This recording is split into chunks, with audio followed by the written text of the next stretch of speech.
Welcome to the Evolving Reality Podcast. I'm Hanna Goss. I recently reached out to a future guest whose work is about helping people know and embody their worth. She seemed a little confused about why I wanted her on this podcast, and I understood the question. If you've listened to the Evolving Reality Podcast so far, you've heard conversations about UAP and anomalous artifacts that raise questions about ancient civilizations, human evolution, consciousness, spirituality, and our conventional understanding of reality. We talk about where mystery meets meaning. So, what does knowing your worth have to do with any of that? For me, everything. Because I don't really see these things as separate. Human potential, psychological and spiritual growth, intuition, consciousness, anomalous experiences, science, UAP, and Bigfoot. They may look like completely different subjects, but they all lead me back to some version of the same questions. Who are we? What is consciousness? What is reality? And are we capable of more than we currently understand? I don't pretend to know the answers, but the belief that there are connections here and the drive to explore those connections is really at the heart of why I created the Evolving Reality podcast. I'm going to borrow an analogy I once heard Lou Elizondo use. Imagine a square. On one side of it, you have science, and on the other, you have spirituality. Now, imagine that square is actually the base of a pyramid. Maybe consciousness is on the other side, anomalous experiences on the other. From the bottom, these sides look completely separate, but follow them upward, and eventually they meet. I've thought about that analogy a lot because I wonder if we're doing something similar with reality. We put everything into categories. Science goes over here, spirituality over there, psychology has its box, consciousness has another, UAP somewhere else if it's taken seriously at all. Bigfoot and cryptids just get pushed even further out. Intuition gets classified as either spiritual or psychological, depending on who you ask. And human potential gets filed under personal development. But what if we're standing at the bottom of the pyramid? What if we're just looking at different sides of something much larger? Because if you haven't noticed, reality is already pretty weird. One of the things that gives me permission to keep asking these questions is science itself. Now, I am not a scientist, and I am not going to pretend I fully understand science, particularly physics. I do not. But I understand enough to know that reality does not behave the way our everyday experience tells us it should. Quantum particles can exist in superpositions of possible states. Entangled particles show correlations that classical physics cannot yet explain. Space and time aren't fixed, they can bend. Serious physicists study wormholes, additional dimensions, the quantum vacuum, and the possibility of manipulating space-time itself. That tells me something important. It shows me a way that telepathy may be possible. It hints consciousness creates reality, and it makes it a possibility that UAP are traveling through wormholes or other dimensions. Then there are the anomalies. For almost 80 years, military pilots, radar operators, intelligence personnel, and ordinary people around the world have reported objects in our skies that sometimes remain unexplained even after serious investigation. And the history of those investigations is complicated. Project Sign, Project Grudge, Project Blue Book, the Robertson Panel, the Condon Committee, the UAP Task Force, modern congressional hearings. I might even include Arrow. These were investigations that found genuinely unexplained cases. Many were also government efforts specifically intended to reduce public interest in the subject. The Robertson panel actually recommended debunking UFO reports to decrease public attention. The Condon report helped bring official government UFO investigation to an end, at least publicly, even though some of the cases inside the report remained unexplained. Project Blue Book closed with hundreds of cases still officially unidentified. And we now know that national security cases were investigated through channels outside Blue Book altogether. Then there is another uncomfortable piece of this history. Governments keep secrets. That's not a conspiracy theory. That's what governments do. We know about MK Ultra because documents eventually became public. We know American intelligence agencies spent years studying remote viewing. We know classified aircraft were sometimes responsible for UFO sightings the government couldn't acknowledge at the time. We know intelligence agencies have conducted misinformation operations. And we know people connected to military intelligence, most famously Richard Doty, deliberately introduced false information into the UFO community. Think about what that does to our ability to know what's true. Some stories are mistakes. Some are hoaxes. Some involve secret technology. Some may involve genuinely anomalous phenomena. And some information has apparently been deliberately placed into the system to muddy the water. That's a mess.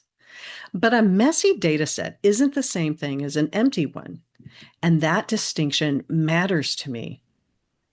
There's another historical thread I find fascinating. In the 1950s, serious researchers were openly exploring ideas about gravity control and unconventional propulsion. Townsend Brown was experimenting with what he believed might be a relationship between electricity and gravity. Major aerospace companies were reportedly interested in what was then called electrogravitics. And then much of that conversation seemed to disappear from public view. Does that mean somebody secretly invented anti-gravity? No, but I think it's a perfectly reasonable question to ask what happened to that work. For more information on this, check out Jesse Michaels' great YouTube channel, American Alchemist. He does an exceptional job covering this topic. But this gets especially interesting when decades later, Navy engineer Salvatore Pais was granted patents involving unconventional aerospace undersea craft. Now, I don't understand the concepts behind it, and the patent doesn't prove a technology works. But again, it's another puzzle piece. And I want to know where it goes. And what if the anomaly matters? I've always been fascinated by anomalous data. So imagine a graph. Most of the data creates a beautiful curve. And then there's one point sitting way out there. It doesn't fit. Sometimes that's noise. Sometimes somebody screwed up the measurement. Sometimes the equipment malfunctioned. But sometimes the anomaly is where the discovery is hiding. And I wonder whether we do the same thing with reality. We all have a model for how the world works. When something doesn't fit that model, it's really easy to dismiss the anomaly instead of asking whether our model might be incomplete. UAP researchers find anomalies. So do researchers studying consciousness. There are decades of intriguing experiments involving telepathy, remote viewing, and precognition. The United States government itself spent years funding remote viewing research and proved it to be valid. Now, that doesn't prove every psychic claim is real. It means there is data worth asking questions about. And then there's Bigfoot. I know. Stay with me. Researchers like the late anthropologist Grover Krantz and Dr. Jeffrey Meldrum spent years looking at footprint anatomy and biomechanics because they believed at least some of that physical evidence deserved serious scientific examination. But once you start listening to hundreds, if not thousands, of firsthand encounter stories, something even stranger happens. Some witnesses aren't just describing a large, unidentified primate walking through the woods. They describe lights, orbs, intuitive or telepathic experiences, synchronicities, and other experiences that don't fit comfortably into the zoological Bigfoot box. And that pattern starts showing up elsewhere. People who have UAP experiences sometimes report not only a profound shift in their worldview, they report changes in consciousness afterwards, intuition, synchronicities, telepathic experiences, spiritual transformation. Near death experiencers report other extraordinary changes. Mystics and spiritual traditions have described interconnected consciousness for thousands of years. And researchers like Jacques Vallée have spent decades asking whether our biggest mistake is assuming the UAP phenomena is simply spacecraft coming here from another planet. Peter Levenda has approached these questions from another direction. Across his work, including Secret Machines, Gods, Man, and War, he explores intersections among religion, mythology, occult traditions, psychology, consciousness, intelligence, warfare, secrecy, politics, and anomalous phenomena. Anthropologist Michael Masters asks an entirely different question. What if some of what we're encountering isn't coming from another place, but another time? Now, I don't know which of these ideas, if any, will turn out to be right. My hunch is they're all correct to some degree. But when similar patterns keep appearing in categories we've decided are unrelated, I want to know why. What happens when we put all the anomalies on the table instead of studying each one inside its own little silo? What picture starts to emerge? I think of them as puzzle pieces. So imagine finding 1,000 pieces scattered around a room. You don't have the box. You don't know what the finished picture is supposed to look like. Some pieces clearly connect. Some look like they might. Some probably belong to a completely different puzzle, and a few are probably pieces of lint that are just thrown in. That's where I think we are. I don't want to throw away a puzzle piece simply because I don't know where it goes. I can hold on to it, question it, look for connection, ask whether there's a conventional explanation, be open to unconventional explanations, change my mind when the evidence changes, and be completely comfortable saying, I don't know. I actually think I don't know is one of the most exciting places we can be, because that's where curiosity starts. Carl Sagan famously said that extraordinary claims require extraordinary evidence. Now, I understand what he meant, but I think that phrase is sometimes used to end a conversation that should be beginning one. Extraordinary claims require evidence. They require rigorous investigation. But before any of that can happen, they require something even more basic. Someone has to be willing to ask the question. And for too long, just asking the question could be career ending. Or worse. In the end, we have to be willing to accept that the answer might not fit comfortably inside what we currently believe is possible. There's another reason these questions aren't just intellectual for me. I've had experiences where I simply knew something I shouldn't have been able to know. One happened at my grandfather's property in the Ozark Mountains of Arkansas. That property had been for sale for years and with really little interest from buyers. There was a main house that we rented out and a smaller separate apartment that my family used as a vacation place. I loved it there. My husband proposed to me there. We went up most weekends. It was a place that held a lot of memories for me. One Sunday, we were getting ready to leave, just like we had many times before, except this time, I just knew. This was the last time I was ever going to see this place. There was no reason for me to think that. As far as I knew, nothing had changed. The property had been sitting on the market forever. But the feeling was so strong that as we backed out, I made my husband stop the car. I got out and I said goodbye to the house, to the trees, to the view, to the property itself.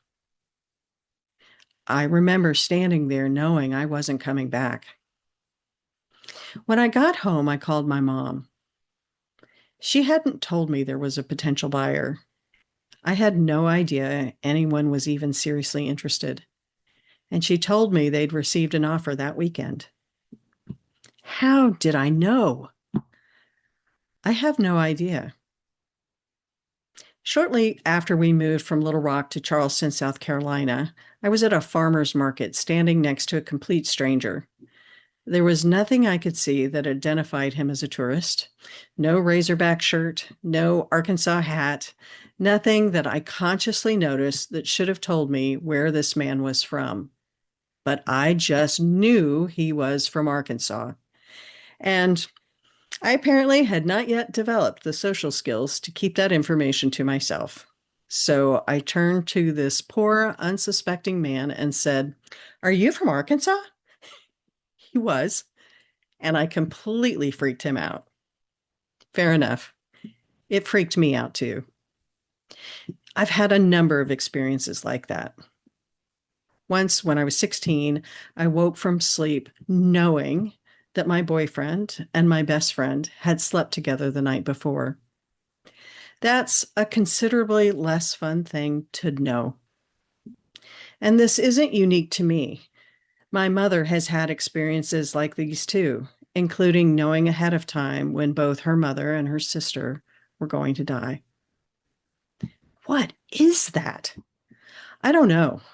Telepathy? Precognition? I genuinely don't know. But I can't honestly construct my worldview pretending those experiences didn't happen simply because I can't explain them. And that distinction is important to me. The same is true for some things I've seen in the sky. I've had a number of UAP experiences.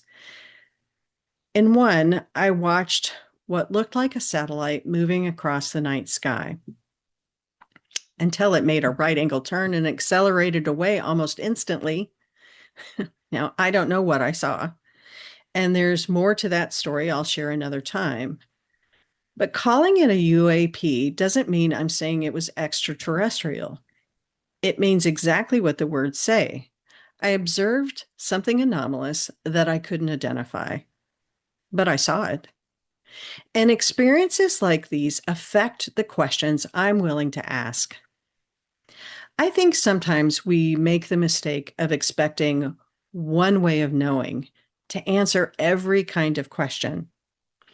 Science asks, what can we observe, measure, and replicate? Personal experience asks, what happened to me? Psychology asks, what did that experience do to me?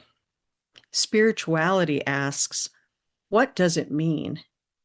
Philosophy asks, what does this tell us about the nature of reality?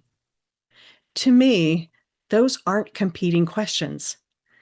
Someone can have a profoundly transformative encounter without knowing objectively what caused it.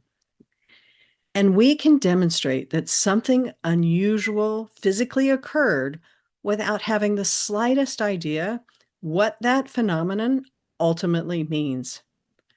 But maybe that gets us closer to understanding. I think we lose something when we don't take all of this, including experiences of people to a wide array of phenomena, as pieces of the puzzle. And yes, intuition is part of this for me. I pay attention when I get one of those hits. I pay attention to what I feel in my body. I meditate. I notice what keeps pulling at my attention. I follow questions and synchronicity. I have a deep spiritual connection. That's not scientific evidence, and I don't need it to be. It's information, and it should be part of the discussion. To me, the experience matters.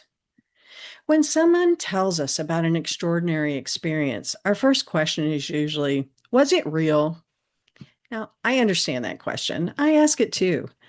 But I've become interested in another one.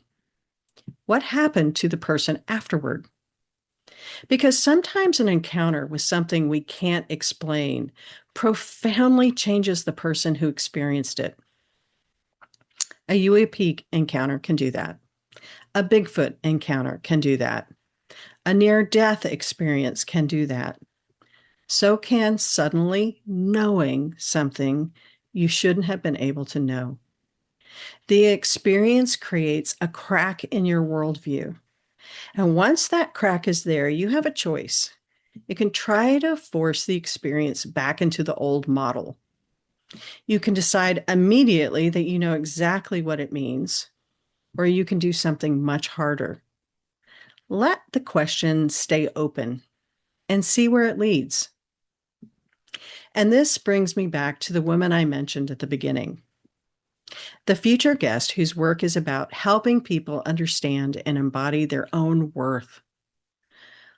Why does she belong on a podcast that talks about UAP and Bigfoot? Because there is a common denominator running through almost every conversation I want to have on this show: transformation. Something happens that the person's existing understanding isn't big enough to contain. Maybe they see something in the sky. Maybe they encounter something in the woods. Maybe they have a profound spiritual experience. Maybe they suddenly know something they shouldn't logically know. Maybe science discovers something that forces us to rewrite a textbook. Or maybe after a lifetime of believing you aren't enough, something shifts and you finally understand your own worth. The old model isn't big enough anymore. Something has to expand. And once it expands, new possibilities become visible. That's human potential. That's consciousness. That's spirituality. And maybe it's part of what makes anomalous experiences so important. Not simply because we want to know what happened, but because they force us to reconsider what we thought we knew about ourselves and the reality we're living in. We tend to think of encountering something anomalous as meeting the unknown out there. And personal transformation is something that happens in here. I'm not convinced that separation is as clear as we think it is. So, yes, you're going to hear a lot of very different conversations on this podcast because I don't see these as unrelated subjects. Maybe we're studying individual pieces of the puzzle so closely that we're missing the bigger picture. Maybe we're standing at the bottom of that pyramid, staring at different sides and calling them separate because we can't yet see where they meet. For me, I believe everything is connected. I don't pretend to know exactly how, and I don't need to know before I'm willing to explore the question. That's the point. That's what the Evolving Reality podcast is about: following the evidence, listening to experiences, honoring intuition, and accepting that as a form of truth. Being willing to question what we think we know. Being willing to be wrong. looking for connections in places we may never have thought to look before, and staying curious enough to consider that reality might be much bigger than we think. Because maybe the next big discovery isn't going to be one new thing. Maybe it's going to be discovering that things we thought were separate were connected all along. If you're still here, thank you. Please like, subscribe, and review so more curious people can find us. I also invite you to head over to my website, evolvingrealitypodcast.com, to join the Curiosity Collective.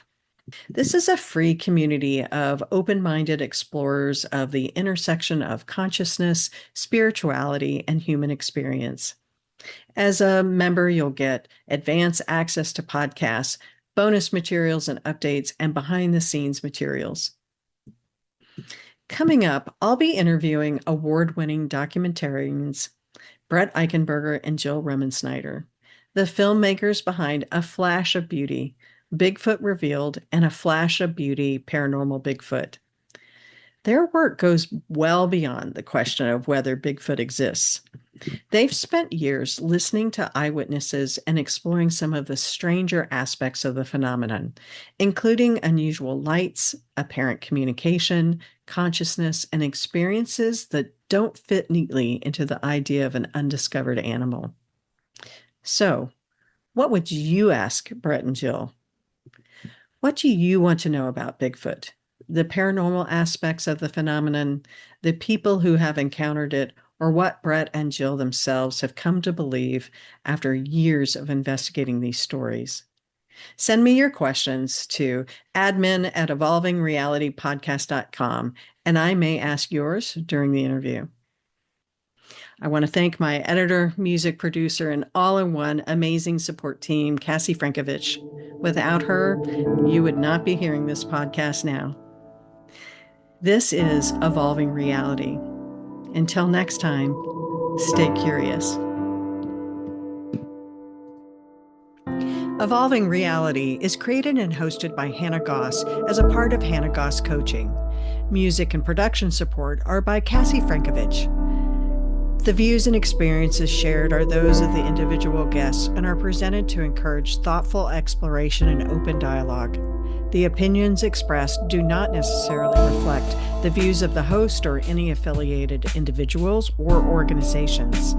This podcast is intended to create a space where evidence, experience, and curiosity can coexist.